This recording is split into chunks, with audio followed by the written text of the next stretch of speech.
Andrea Dawson. I'm a clinical nurse educator with Bard Medical, and I am here to talk to you about your new SureSet Foley catheter in which you'll be bringing into the hospital. So, just a little bit about the label right up front. The Foley catheter size that you're going to grab is big and visible.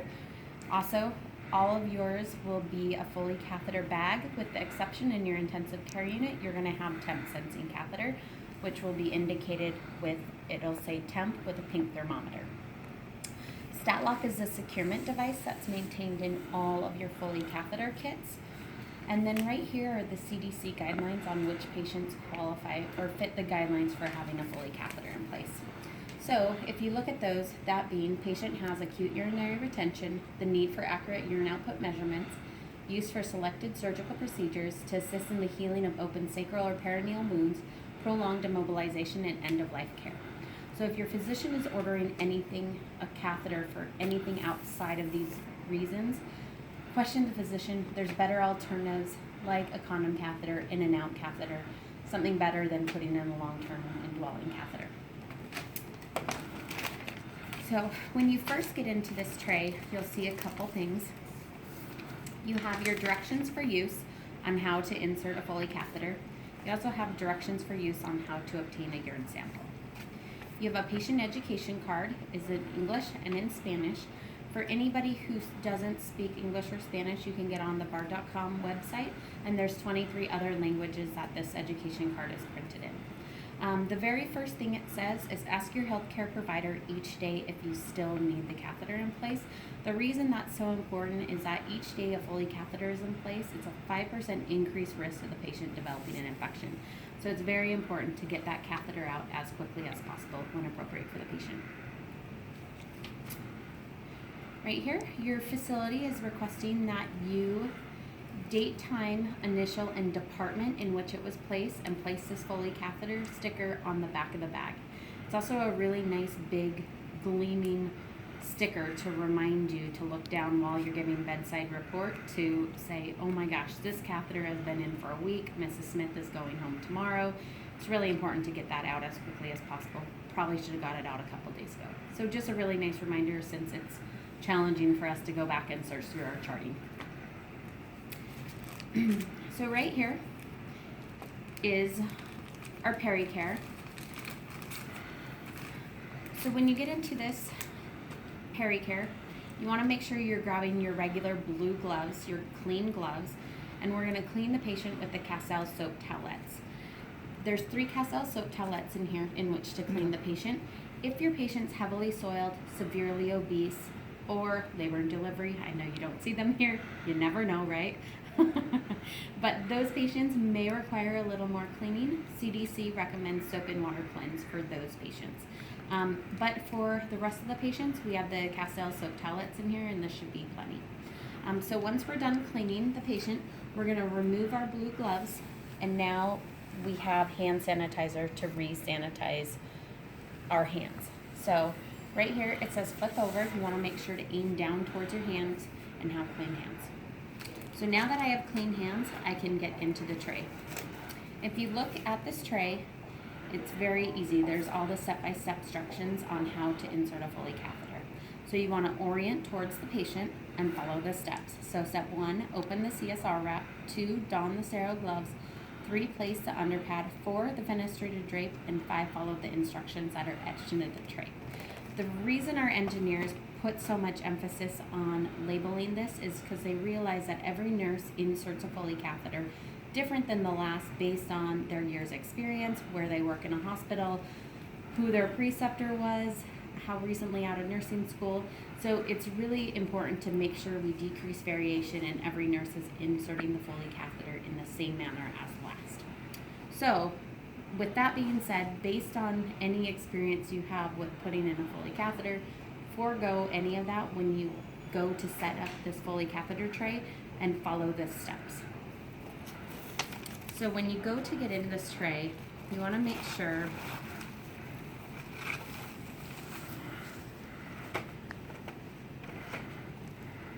the first thing you're grabbing are your gloves. So right here, it says open outside of the sterile field. The reason we put that on top of the tray is we would frequently see nurses in air put it right on top of the tray, right on top of their wrap, and they've just contaminated their field. So you want to make sure you take this and put it on a bedside table somewhere away from the patient. Mm-hmm. So imagine I have my sterile gloves on and I can continue with the tray. Who did my patient? So the next thing, first thing you see is your wrap. Your wraps or your drapes are in here to expand our sterile field. We're going to the dirtiest, grimiest part of the body, and it's a little unrealistic to imagine that we can put in the Foley catheter without touching something that we shouldn't be. So you want to make sure to utilize the drapes when appropriate for your patient. So you have a shiny side and you have a dull side. Grab the corners, palms up, fold it under, and it'll help tuck that right under your patient. Next is your fenestrated drape.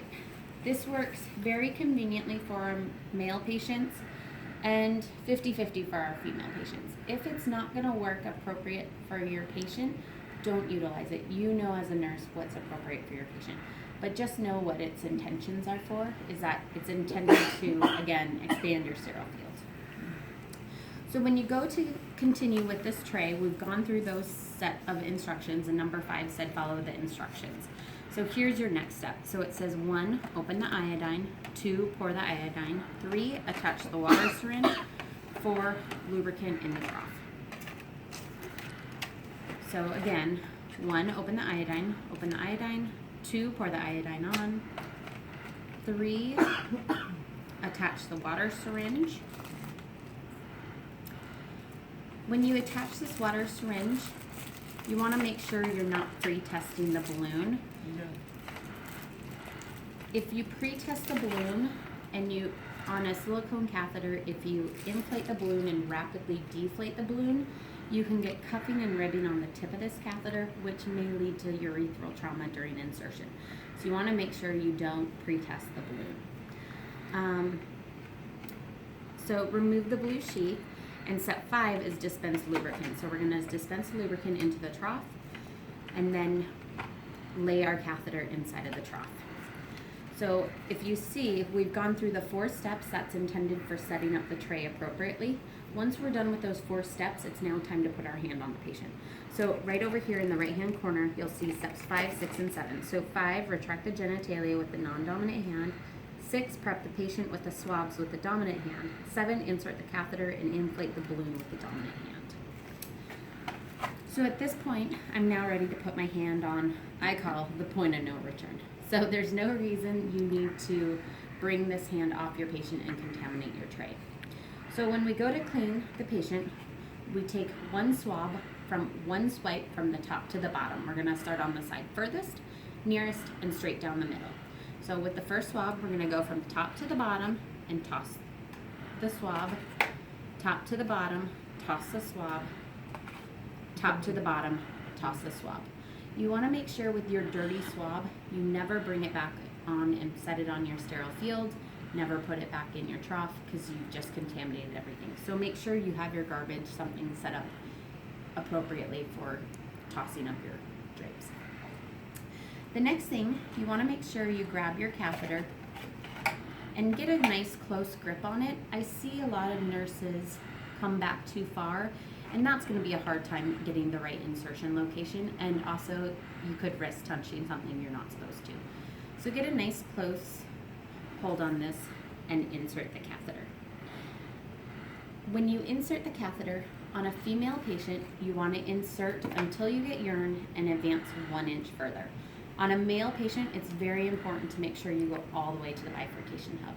You will get urine return before you're in the bladder on our male patients, so make sure to insert all the way to the bifurcation. Also, going along the lines of insertion, if you're inserting the catheter, make sure that you don't let go of this to come down to inflate your balloon. The bladder naturally will start to push this catheter out, and it could lodge back into the urethral tract. So you want to make sure you hold that in place, come down, and inflate the balloon. Once you've inflated the balloon, gently pull down so the balloon's seated in the bladder, and then you can continue on with securing of your catheter. Any questions on insertion?